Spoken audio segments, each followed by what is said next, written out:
Before I do this question, first I will tell you the meaning of the word A congruent to B modulo M, because this concept I am going to use in this question.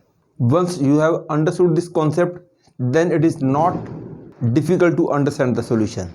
The symbol is A.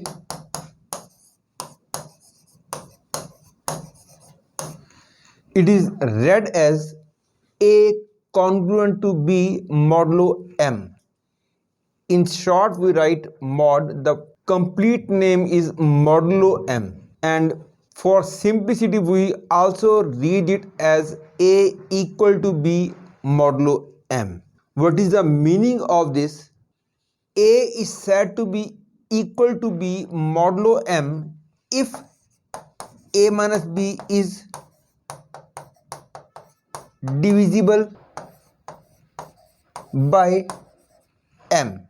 For example, I can say 8 is equal to 3 mod 5 because 8 minus 3 is divisible by 5.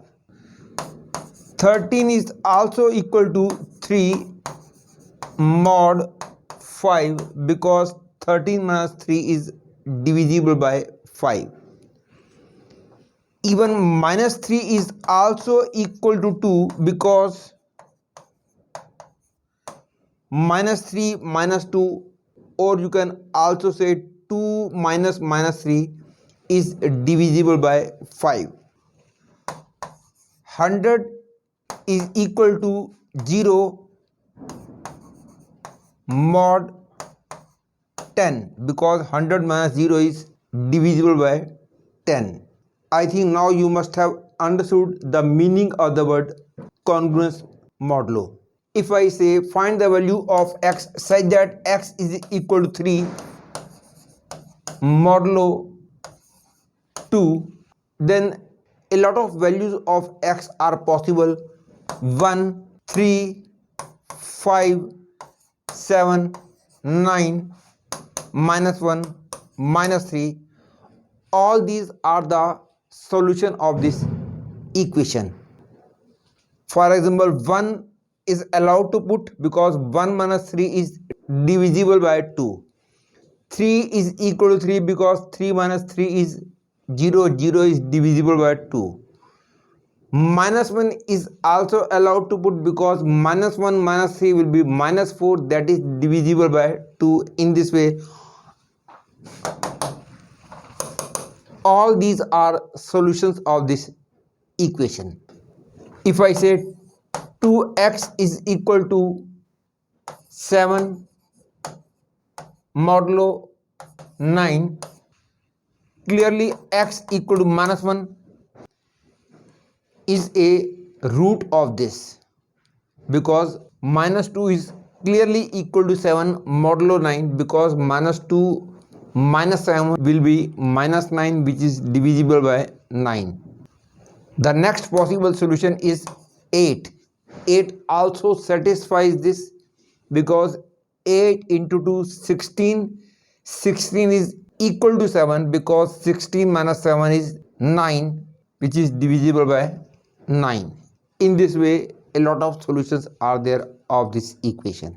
But it is not that every equation has solution.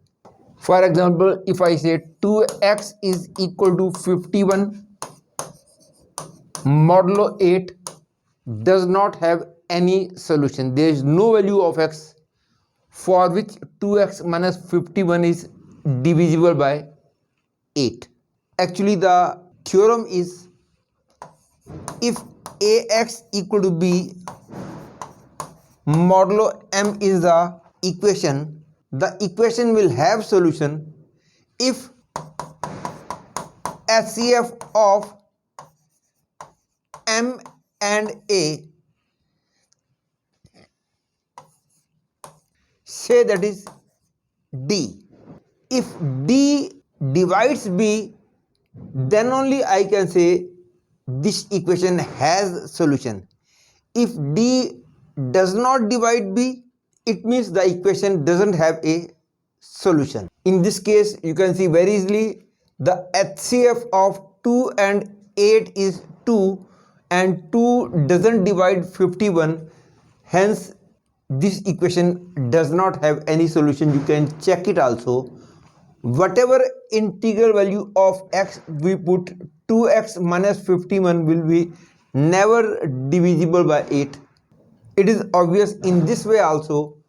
For any value of x, 2x minus 51 will be a odd number, and odd number cannot be divisible by 8.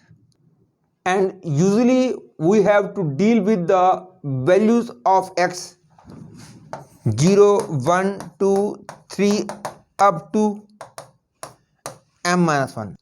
When m is there, then 0, 1, 2, 3, 4 up to m minus 1. And note that this d also gives the information that out of these d numbers will satisfy this equation. Suppose I say 2x is equal to 16 mod 4. Clearly the HCF of 2 and 4 is 2, and 2 divides 16.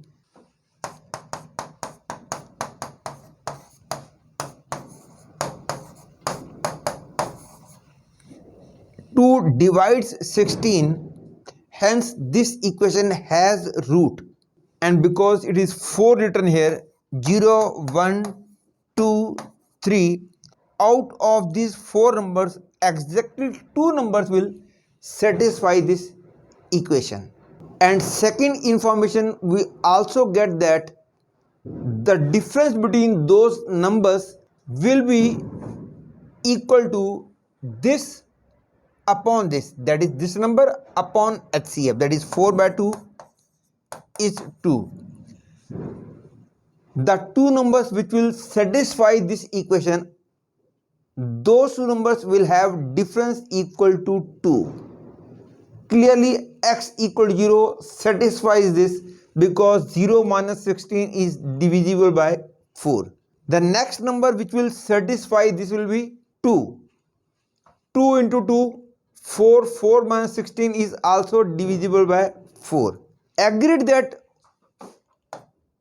4 also satisfies this. But as I told you, in most of the questions usually we have to deal with these numbers. If required, we can go beyond this also, we can go beyond this also. Just I am telling you, out of these numbers exactly d number of numbers will satisfy this equation, and difference between those numbers will be equal to m upon d, that is this number upon this. This is to be taken care of. This is very useful concept, and there is one more Chinese theorem also, that is more general form of that, but that is not required here.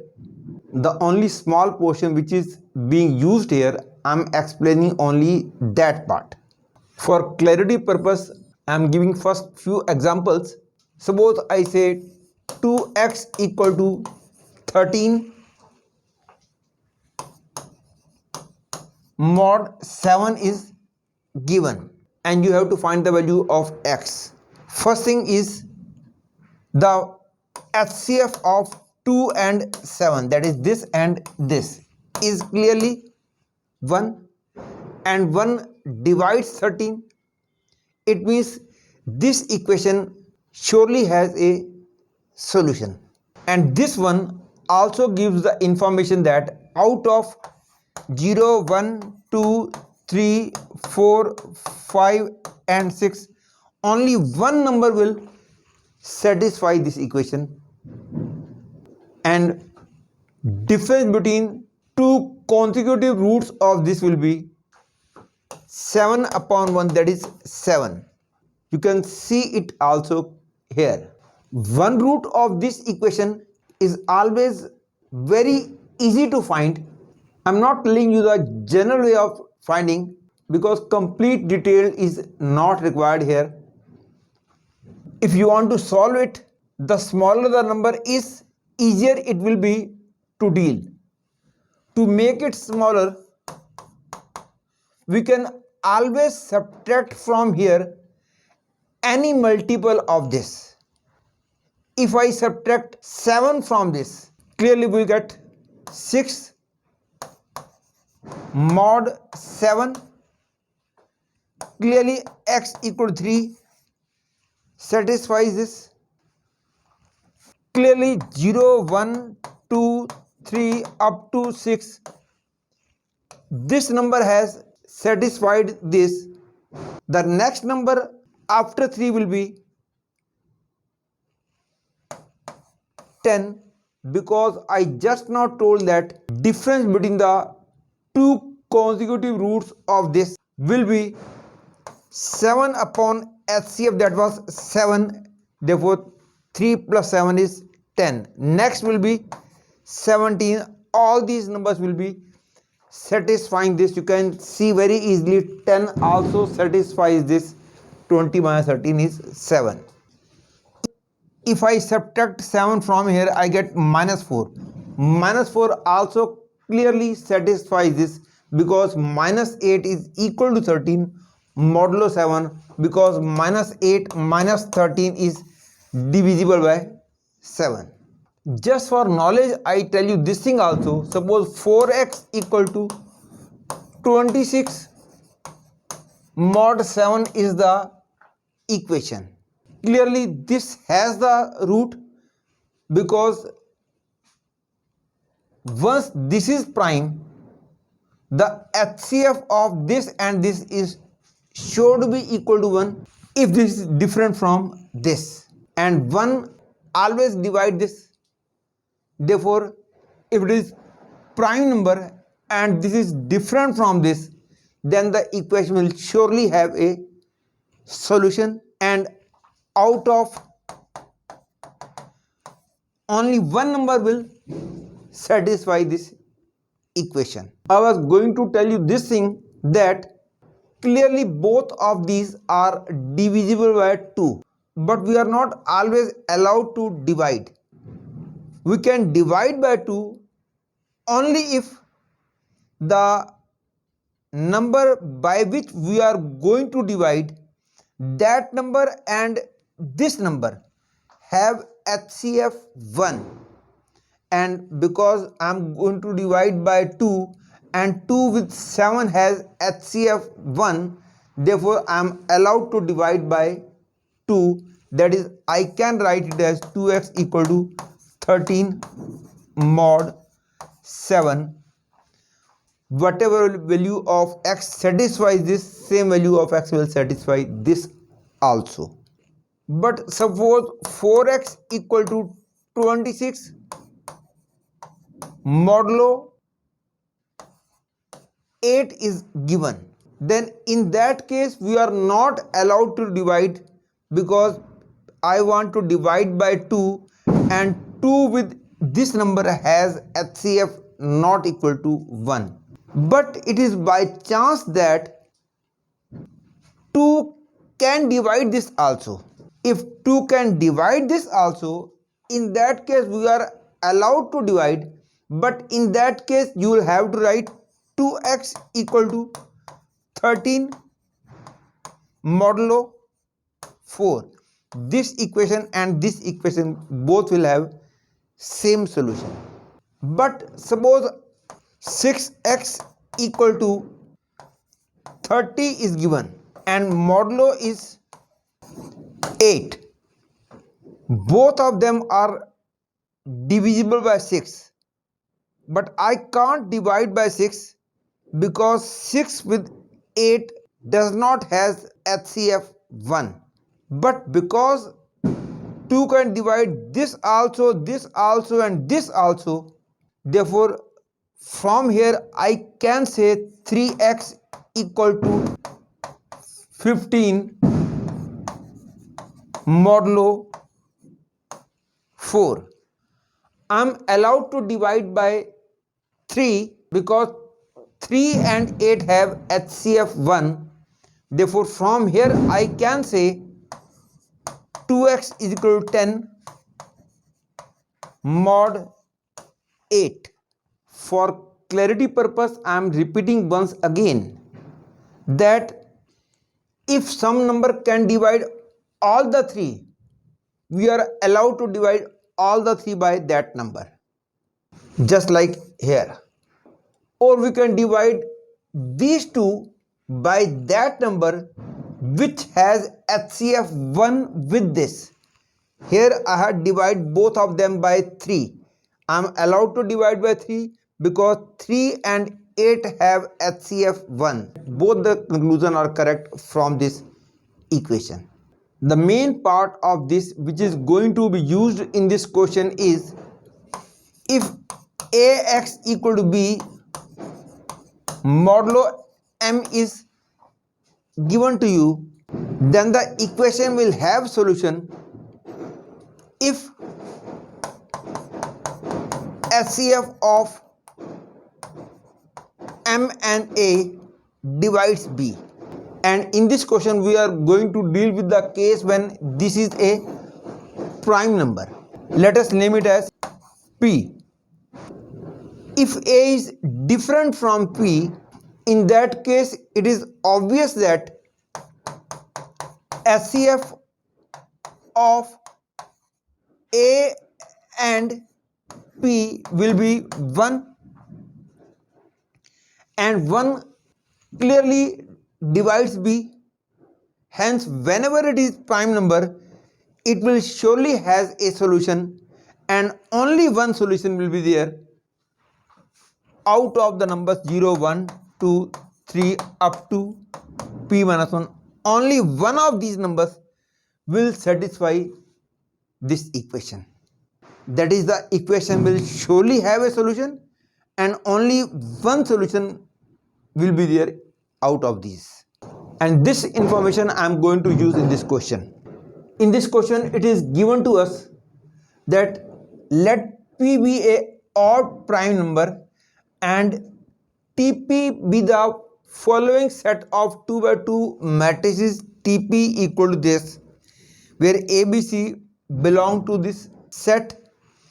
Then number of A in TP such that A is either symmetric or skew symmetric or both, and determinant of A is divisible by P. First, let us do this part.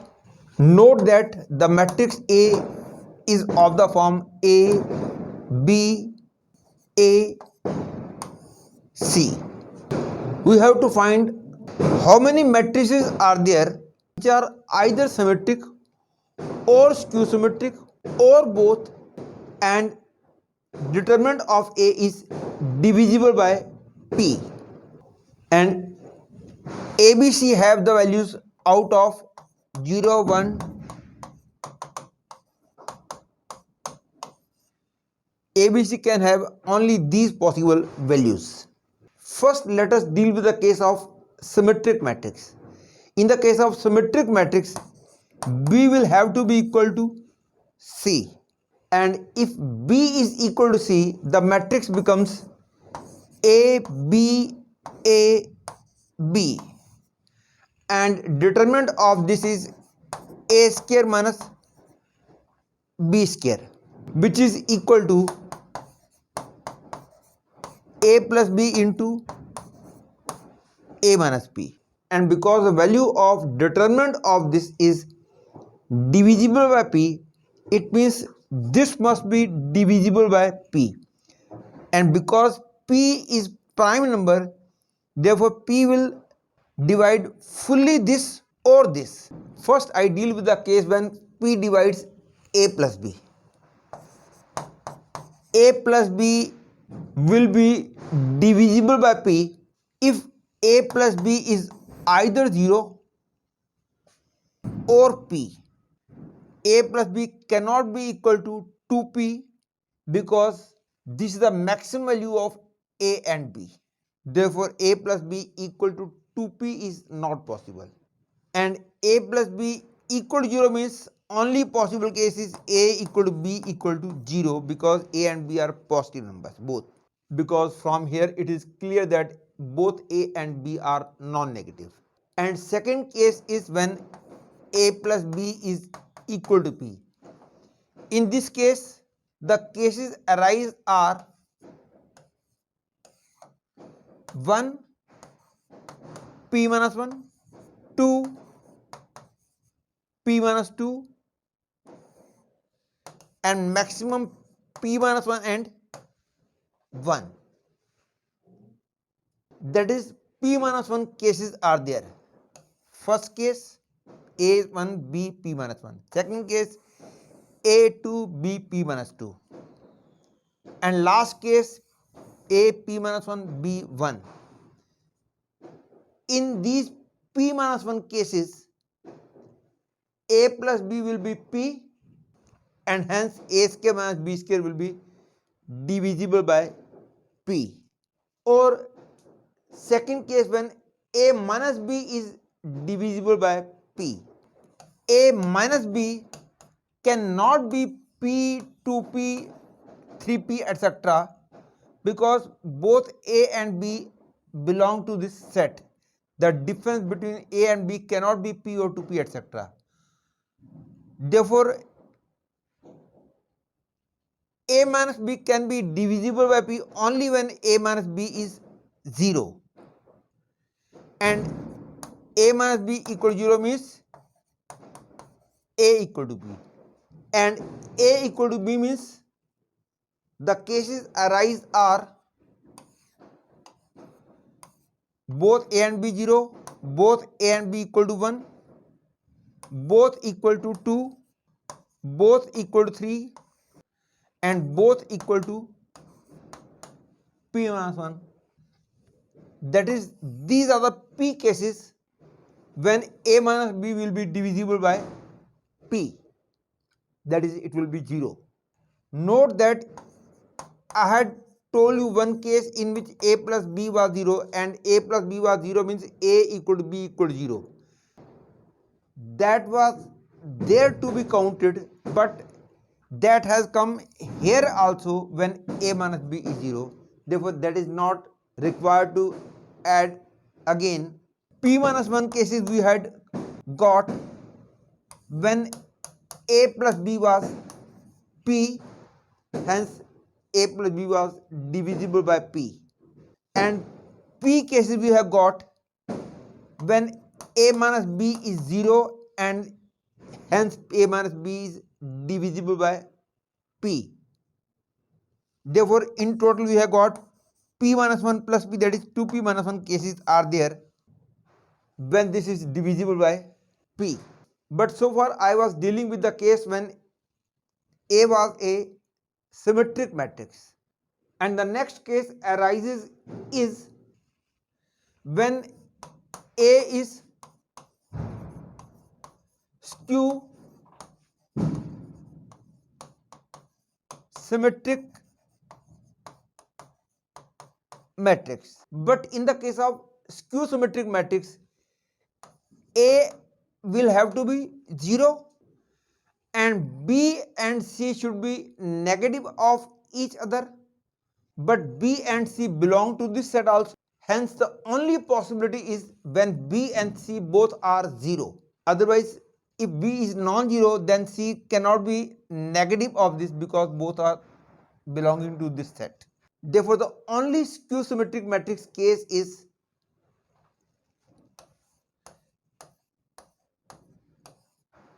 this is a skew symmetric matrix, but this is symmetric also and skew symmetric also. But this matrix we had already counted when we were dealing with symmetric matrix. But because this is symmetric matrix, we have already discussed about this. That is, we have already counted this while counting the cases when A was symmetric also and determinant of A was divisible by P. Hence, we have got the conclusion that total number of matrices satisfying the conditions of this question are P minus 1 plus P, that is 2P minus 1, that is D becomes the correct answer. Yes, 43 is difficult and interesting part of this question, and this is the main part of this question. In this question, it is told to us that the number of A in TP such that trace of A is not divisible by P, but determinant of A is divisible by P. Trace of a matrix is sum of the diagonal elements. We already know this.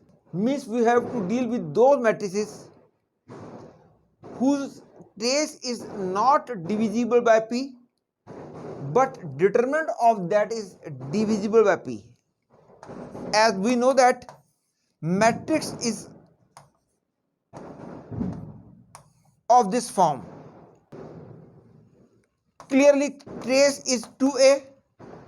2A has to be divisible by P, but we know that A has the values 0, 1, 2 up to P minus 1. Therefore, the possible values of 2A are 0, 2, 4, 6 up to 2 into. These are the possible values of 2A.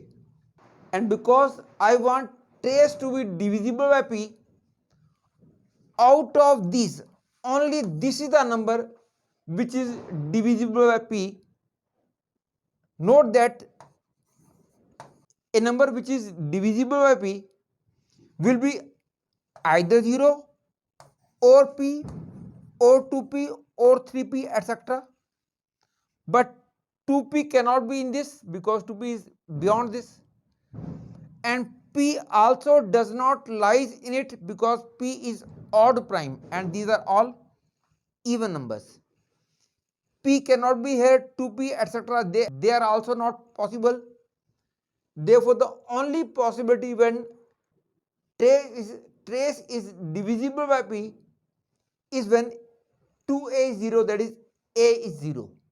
Hence, as he is saying trace is not to be divisible by P, means that A is non-zero. That is, A can take only these possible values. And we also know that A square minus BC is the value of determinant of A. I want this to be divisible by P. As A is non-zero, B and C will have to be non-zero, because if B or C, any one of them is 0, then we will get A square, and A square cannot be divisible by P because the value of A belongs to this set only. Hence, we have got the conclusion that the only possible values which ABC can take are 1, 2, 3 up to P minus 1, because if any one of them is 0, the conditions will not be satisfied. Because I want this to be divisible by P, and now this is the time when the concept I told you in the beginning of congruence modulo is going to be used. And because we are going to deal with the case when A square minus BC is divisible by P, that is, I am dealing with the case when A square is equal to BC modulo P. I can also write it as BC equal to A square modulo P. And as I told you in the very beginning that the equation AX equal to B mod P surely has a root if P is prime and A is different from P. And I also told that out of 0, 1, 2 up to P minus 1, only one of them will satisfy this equation. That is, I have to find all possible values of ABC which satisfy this equation. Or I can say I have to find those values of ABC for which BC is equal to A square mod P. Note that whatever value of A and B I take from 1, 2, 3 up to p minus 1 for every possible case of value of a and b from here, there will be only one value of c which will satisfy this equation, because I just told in the very beginning that the equation ax equal to b modulo p surely has a solution, and that solution is unique, and because here p is prime, b is different from p because b belongs to this. Therefore, for every value of a and b, there is only one value of c which will satisfy this equation. Therefore, a can be chosen in p minus 1 ways, b also can be chosen in p minus 1 ways, and c will have always only one value for which this condition will be satisfied. Therefore, total number of matrices possible are p minus 1 into p minus 1 into 1, that is p minus 1 whole square. Hence, C is the correct choice. And last part is easy. Once the question number 43 is done, 44 is very easy, because in this part he is saying number of matrix A in TP such that determinant of A is not divisible by P. Here we were dealing with the case when determinant of A is divisible by P, but one more condition was there, that trace of A is not divisible by P. Now let us do that case also, when trace is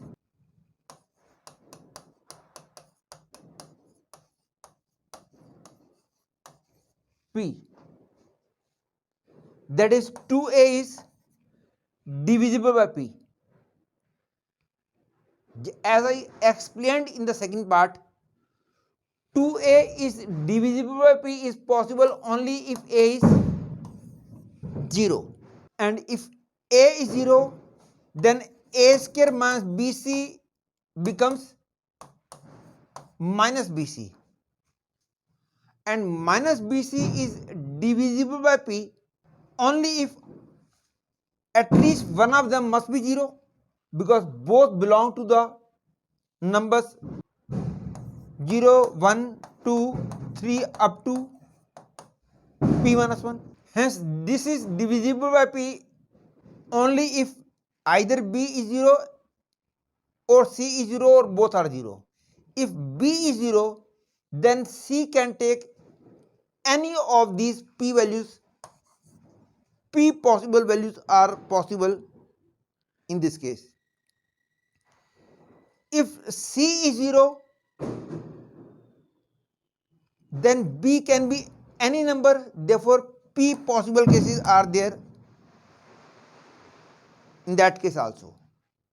But one case when b is 0 and c is 0, that case has been counted here also and here also. Therefore, total number of cases in which either b or c is 0 becomes 2p minus 1. Hence, we have got the conclusion that 2p minus 1 cases are there when trace is divisible by p and the value of determinant is also divisible by p. It is clear from here that p cube number of matrices are possible, because this place can be filled in p ways, p ways, p ways, and this is same as that. These four places can be filled in p cube ways, that is p cube number of matrices are there, and from here I subtract all those cases when determinant is divisible by p. Determinant is divisible by p, that was this, and 2p minus 1 more cases were there. Therefore, p minus 1 whole square plus 2p minus 1, that is I get p cube minus p square. Hence D is the correct choice.